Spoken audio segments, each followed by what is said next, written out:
কল্যাণ ব্যানার্জি যখনই কোনো থানায় এফআইআর করতে যাবেন, থানার ওসির কাছে শিখতে হবে তাকে যে গভর্নরের নামে কোনো এফআইআর করা যায় না। তো কল্যাণ ব্যানার্জি এরকম আইনজীবী। স্থানীয় যাদেরকে চাকরি দেওয়া হয়েছে তাদের চাকরি বহাল রাখতে এরা সকলেই ইচ্ছুক। এখন কোর্ট একটা রায় দিয়ে দিয়েছে, সেই জন্য এদের খুব অসুবিধা হয়ে গেছে।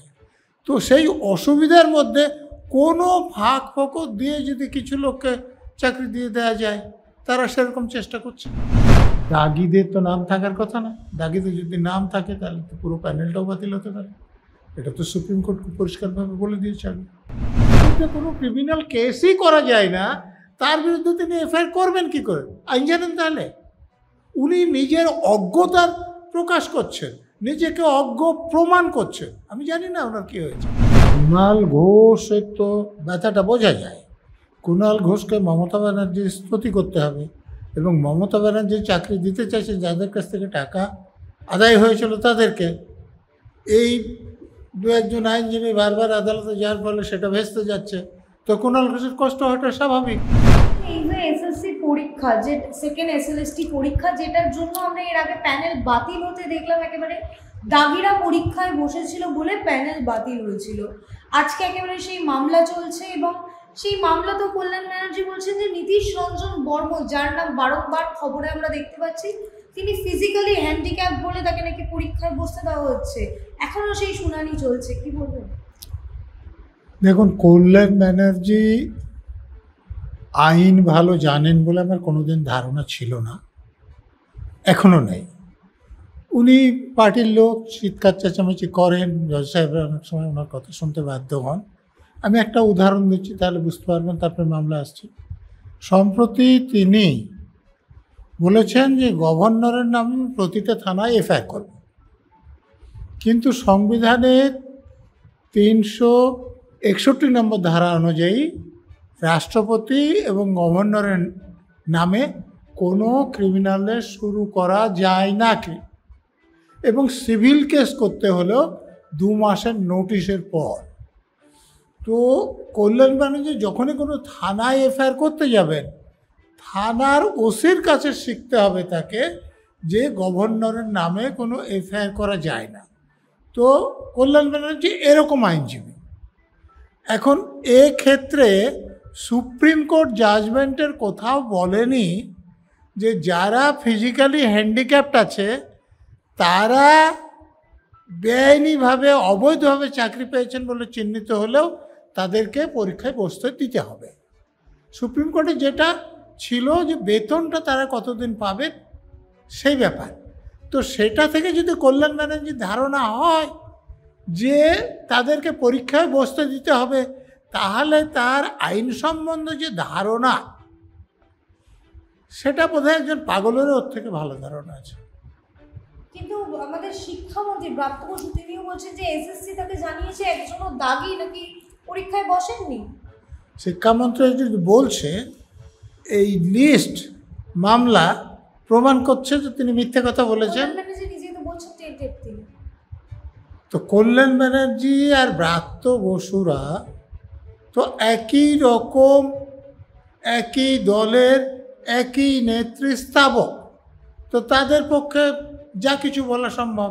তাদের দুজনের কথাতেই তো কোনো মিল পাওয়া যাচ্ছে না। দেখুন, মিল কি করে পাবেন? সবাই টাকা নিয়ে যাদেরকে চাকরি দেওয়া হয়েছে তাদের চাকরি বহাল রাখতে এরা সকলেই ইচ্ছুক। এখন কোর্ট একটা রায় দিয়ে দিয়েছে, সেই জন্য এদের খুব অসুবিধা হয়ে গেছে। তো সেই অসুবিধার মধ্যে কোনো ফাঁক ফোকর দিয়ে যদি কিছু লোককে চাকরি দিয়ে দেওয়া যায়, তারা সেরকম চেষ্টা করছে। কিন্তু আপনি যে বলেন কল্যাণ ব্যানার্জি একজন ভালো আইনজীবী নন, তিনি তো সিনিয়র অ্যাডভোকেট। যদি অ্যাডভোকেট একজন নাম লেখায় এবং 50 বছর ধরে নাম লেখা থাকে, তাহলে সিনিয়র অ্যাডভোকেট হয়ে যাবে। তো তাতে তিনি ভালো আইন জানেন, এটা তো প্রমাণ হয় না। আমি তো আপনাকে উদাহরণ দিলাম, আপনি দেখুন না 361 নম্বর সংবিধানের ধারা, সেখানে পরিষ্কার বলা আছে যে রাষ্ট্রপতি এবং রাজ্যপালদের বিরুদ্ধে কোনো ক্রিমিনাল কেস শুরু করা যায় না, এবং সিভিল কেস করতে হলে 2 মাসের নোটিশ দিতে হয়। তো কল্যাণ ব্যানার্জি বলছেন যে প্রতিটা থানায় রাজ্যপালের নামে আমি এফআইআর করব। তো এফআইআর মানে তো ফার্স্ট ইনফরমেশন রিপোর্ট, সেটা হয় কগনাইজেবল ক্রিমিনাল অফেন্সের কেস শুরু করা। তো যার বিরুদ্ধে কোনো ক্রিমিনাল কেসই করা যায় না, তার বিরুদ্ধে তিনি এফআইআর করবেন কি করে? আইন জানেন তাহলে?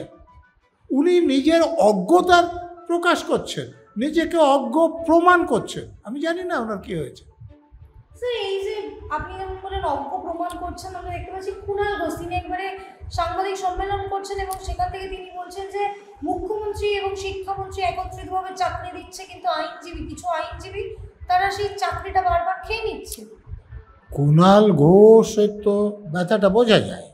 কুণাল ঘোষকে মমতা ব্যানার্জির স্তুতি করতে হবে, এবং মমতা ব্যানার্জি চাকরি দিতে চাইছে যাদের কাছ থেকে টাকা আদায় হয়েছিল তাদেরকে। এই দু একজন আইনজীবী বারবার আদালতে যাওয়ার ফলে সেটা ভেস্তে যাচ্ছে। তো কুণাল ঘোষের কষ্ট হওয়াটা স্বাভাবিক। তা আপনারা এটা বুঝতে অসুবিধা হচ্ছে কেন? কিন্তু তবুও কুণাল ঘোষ কল্যাণ ব্যানার্জির মতো বেআইনি কথা বলে। কিন্তু কুণাল ঘোষ তো বলছেন যে চাকরি খাওয়ার খেলা চলছে রাজ্যে। এখন মুশকিল হচ্ছে, যদি মামলাগুলো না হতো তাহলে যাদের কাছ থেকে টাকা আদায় করে চাকরি দিয়েছিলেন তাদের চাকরিগুলো তো থেকে যেত। কিন্তু এই মামলা হওয়ার ফলে বৈধভাবে যারা চাকরি পেয়েছেন তাদের চাকরিটা গিয়েছে, যেহেতু তাদের তালিকাটা এরা কোর্টে দেয়নি। কিন্তু যাদের কাছে টাকা নিয়েছিল তাদের চাকরিটাও তো বাতিল হয়েছে না। তো সেটা যারা টাকা দিয়েছে, চাকরিও গিয়েছে, তারা তো টাকাটা ফেরত চাইবে। তো দলের লোকেরা তো সে টাকাটা খরচ করে ফেলেছে, এখন কোথায় থেকে দিবে? ফলে তাদের তো গাত্রদাহের কারণ আছে। আইনজীবীরাও তো টাকা খেয়েছে যাদের চাকরি দেওয়ার জন্য গিয়েছিল।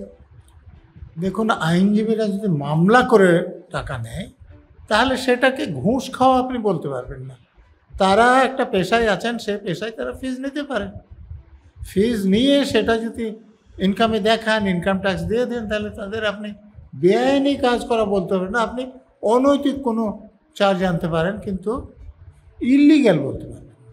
স্যার এই যে বাড়তি 10 নম্বর দেওয়া হচ্ছে অভিজ্ঞতা, আমরা দেখতে পাচ্ছি বারংবার মামলা চলছে এটা নিয়ে, হাইকোর্টেও চলছে, সুপ্রিম কোর্টেও চলছে, কিন্তু যারা ফ্রেশার্স ক্যান্ডিডেট তাদের পক্ষ থেকে বলা হচ্ছে যে এই বাড়তি 10 নম্বরের জন্য তারা ইন্টারভিউতে ডাক পাচ্ছে না, সম্পূর্ণ নাম্বার পেয়েও তারা ডাক পাচ্ছে না।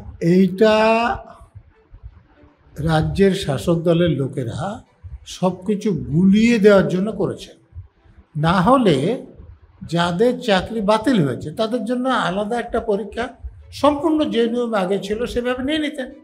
তাতে যারা চাকরি পেত পেত, না পেত না পেত। আর এই যারা ফ্রেশ ক্যান্ডিডেট আছে, মানে সকলের জন্য আলাদাভাবে একটা পরীক্ষা নিতেন, তাহলে এই অবস্থা তো আসতো না। এটা তো ঠিকই যে ধরুন আমি 60 নম্বরের কি 70 নম্বর পরীক্ষা দিচ্ছি, আমি যদি 100% নাম্বার পাই তারপরে ইন্টারভিউ কল পাবো না, এটা তো মানা যায় না। তাদের পরীক্ষা হয়েছে 70-এ, কাট অফ যাচ্ছে 76। এইখানেই তো অসঙ্গতি। এবং নতুন যারা পরীক্ষা দিয়েছেন এবং এইরকম নাম্বার পেয়েছেন বলছেন, তারা কিন্তু অন্যায় কথা কিছু বলছেন না। অন্যায় হয়েছে যারা পরীক্ষা নিয়েছেন, যে ওই 10 নম্বর যোগ করে র্যাঙ্কিং করবেন, নতুনদেরও তার সঙ্গে একই সঙ্গে র্যাঙ্কিং করবেন, এইটা চলে। শুধুমাত্র নতুন ছাড়াও যে একটি প্রসঙ্গ আছে, একজনের নাম আপাতত একজনের নামই দেখা গেছে সেরকম, যে তার এজ লিমিট, সেই এজ লিমিটে 2016 সালে পরীক্ষায় বসার কোনো পারমিশনই তার হওয়ার কথা ছিল না। 14 বা 15 বছর বয়স হবে তার সেইখানে। এইবারে সে 10 নম্বর পেয়েছে অভিজ্ঞতা। দেখুন, তখন চাকরি পাওয়ার তার যোগ্যতা ছিল না, কিন্তু চাকরি পেয়েছে, তাই তো? এইবারে দেওয়া হচ্ছে এক্সপিরিয়েন্সে 10 নম্বর তাকে।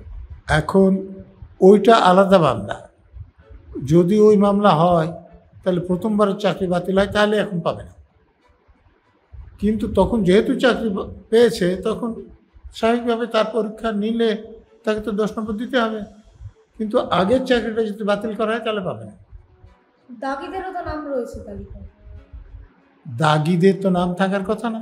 দাগিদের যদি নাম থাকে তাহলে তো পুরো প্যানেলটাও বাতিল হতে পারে। এটা তো সুপ্রিম কোর্ট পরিষ্কারভাবে বলে দিয়েছে আগে।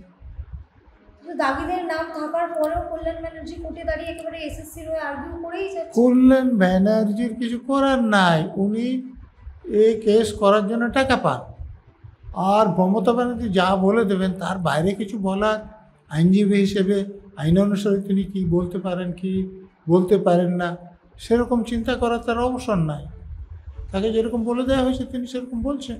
স্যার একেবারে শেষ একটি প্রশ্ন, আমরা দেখেছিলাম পরীক্ষা যখন হয়েছিল এসএসসি কিংবা যখন ফল প্রকাশ হলো, একের পর এক আমাদের শিক্ষামন্ত্রী তিনি টুইট করলেন, মুখ্যমন্ত্রীকে ধন্যবাদ জানালেন যে এই পরীক্ষা নাকি তার জন্যই সফল হয়েছে, তার জন্য ধন্যবাদ তাকে। তা সেক্ষেত্রে এই যে দাগিরা পরীক্ষায় বসছে, এরপরে যদি আবারও এই প্যানেল ক্যান্সেল হয় সেই দায় নেবেন তো মুখ্যমন্ত্রী? মুখ্যমন্ত্রী নেবেন কিনা সেটা তো পরে হবে, শিক্ষামন্ত্রী নেবেন কিনা জিজ্ঞেস করুন। শিক্ষামন্ত্রী একজন শিল্পী মানুষ, কিন্তু এই মন্ত্রীর পদে থাকার জন্য এতটা মশাহিবি হয়েছে।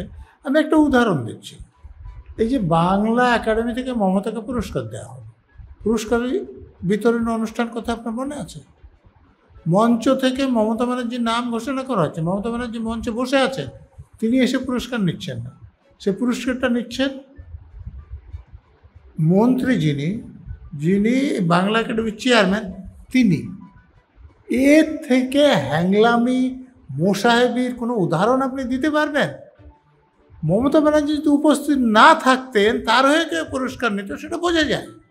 আর অন্য কেউ পুরস্কার নাই, যিনি পুরস্কার প্রাপক তিনি উপস্থিত আছেন, উপস্থিত থাকলে অন্য কেউ কেন পুরস্কার নেবে? ওনার কি পা ভেঙে পড়ে গেছে, তিনি যেতে পারছেন না এখন পর্যন্ত? না কী হয়েছিল, মাজা ভেঙে গিয়েছিল? তো এগুলো ব্রাত্য বসুরা যা করতে পারে সেটা কোনো লজ্জা শরমেরও কোনো সীমা নেই, নির্লজ্জতারও কোনো সীমা নেই, মোসাহেবির তো কোনো সীমার কথা ওঠেই না।